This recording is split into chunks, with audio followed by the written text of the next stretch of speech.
ಇದು ಕೇವಲ ಶಕ್ತಿಯ ಕಥೆಯಲ್ಲ, ಇದು ಕರೆಯ ಕಥೆ, ಇದು ವಿಧಿಯ ಕಥೆ, ಇದು ಕೃಪೆಯ ಕಥೆ.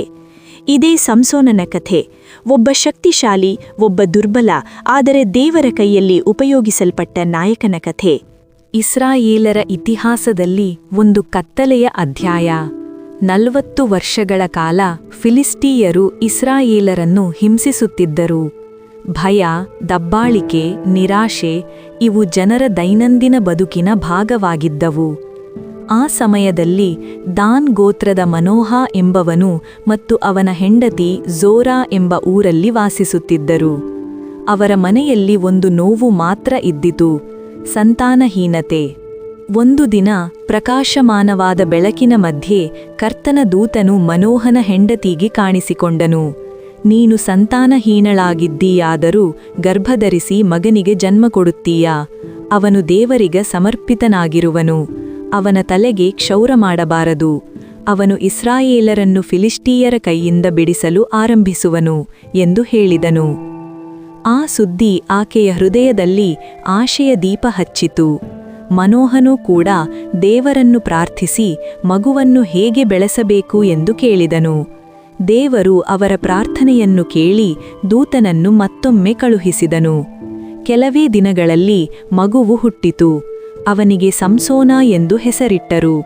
ಆ ಮಗು ಬೆಳೆದಂತೆ ಕರ್ತನ ಆಶೀರ್ವಾದವು ಅವನ ಮೇಲೆ ಸ್ಪಷ್ಟವಾಗಿ ಕಾಣಿಸಿತು. ಅವನಲ್ಲಿ ಒಂದು ವಿಶಿಷ್ಟ ಶಕ್ತಿ ಇತ್ತು, ಸಾಮಾನ್ಯ ಮಾನವನಿಗಿಂತ ಹೆಚ್ಚು.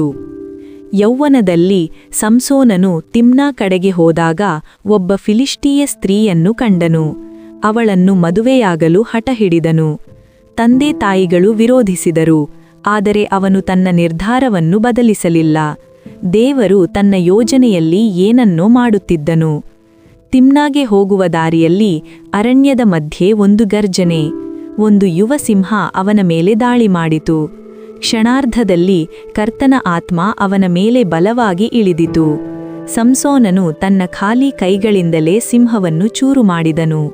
ನಂತರ ಅವನು ಆ ಸಿಂಹದ ಶವದಲ್ಲಿ ಜೇನು ಕಂಡು ತಿಂದನು.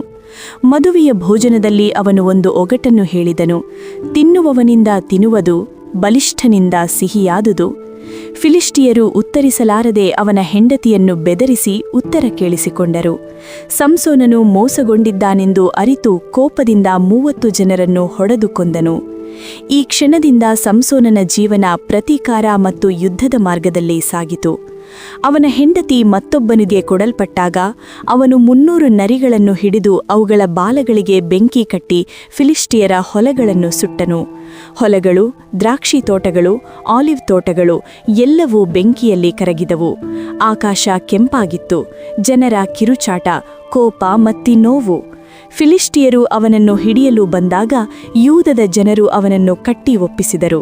ಆದರೆ ಲೇಹಿ ಎಂಬ ಸ್ಥಳದಲ್ಲಿ ಕರ್ತನ ಆತ್ಮ ಮತ್ತೆ ಅವನ ಮೇಲೆ ಬಂದು ಕತ್ತೆಯ ಹಲ್ಲಿನ ದವಡೆಯಿಂದ 1000 ಮಂದಿಯನ್ನು ಹೊಡೆದುರುಳಿಸಿದನು. ಧೂಳಿನ ನಡುವೆ ಅವನು ನಿಂತಿದ್ದನು, ಗಾಯಗಳಿಂದ ಕೂಡಿದರೂ ಜಯಶಾಲಿ. ಒಮ್ಮೆ ಗಾಜಾ ನಗರದಲ್ಲಿ ಅವನು ನಗರದ ಬಾಗಿಲುಗಳನ್ನು ಬೇರು ಸಹಿತ ಕಿತ್ತು ತನ್ನ ಭುಜಗಳ ಮೇಲೆ ಹೊತ್ತುಕೊಂಡು ಬೆಟ್ಟದ ಮೇಲೆ ಇಟ್ಟನು. ಅದು ಕೇವಲ ಶಕ್ತಿಯಲ್ಲ, ಒಂದು ಸಂದೇಶ: ನನ್ನನ್ನು ಬಂಧಿಸಲು ಸಾಧ್ಯವಿಲ್ಲ. ಆದರೆ ಸಂಸೋನನ ದೊಡ್ಡ ಶತ್ರು ಹೊರಗಿಲ್ಲ, ಅವನೊಳಗೆ ಇದ್ದನು. ಅವನು ಸೋರೇಕ್ ತಗ್ಗಿನ ಪ್ರದೇಶದ ದಲೀಲಾ ಎಂಬ ಸ್ತ್ರೀಯನ್ನು ಪ್ರೀತಿಸಿದನು. ಫಿಲಿಸ್ಟಿಯರ ನಾಯಕರು ಅವಳಿಗೆ ಬೆಳ್ಳಿ ನೀಡಿ ಸಂಸೋನನ ಶಕ್ತಿಯ ರಹಸ್ಯವನ್ನು ತಿಳಿದುಕೊಳ್ಳಲು ಹೇಳಿದರು. ದಲೀಲಾ ದಿನದಿಂದ ದಿನಕ್ಕೆ ಅವನನ್ನು ಒತ್ತಾಯಿಸಿದಳು.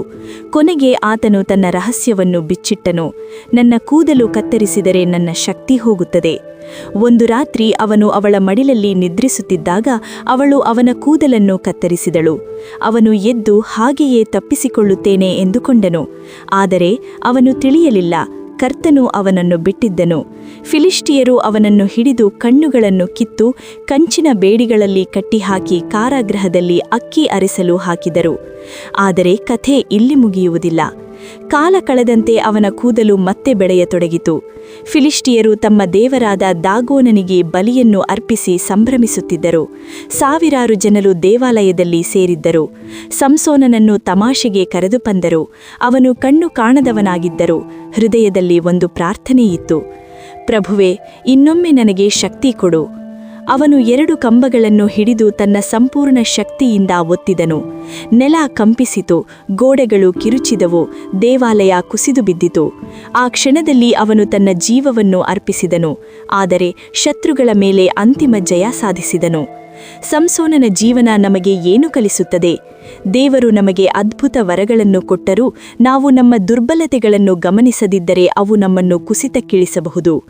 ಪ್ರಲೋಭನೆಗೆ ತಲೆಬಾಗಿದಾಗ ಶಕ್ತಿ ಕಳೆದುಕೊಳ್ಳಬಹುದು. ಆದರೆ ನಿಜವಾದ ಪಶ್ಚಾತ್ತಾಪ ಮತ್ತು ಪ್ರಾರ್ಥನೆ ದೇವರ ಕೃಪೆಯನ್ನು ಮತ್ತೆ ತರುತ್ತವೆ.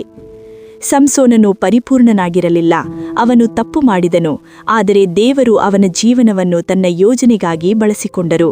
ಇದು ನಮಗೆ ಆಶೆಯ ಸಂದೇಶ. ನಾವು ಎಷ್ಟು ತಪ್ಪು ಮಾಡಿದರೂ ದೇವರ ಕೈಯಲ್ಲಿ ನಮ್ಮ ಕಥೆ ಇನ್ನೂ ಮುಗಿದಿಲ್ಲ.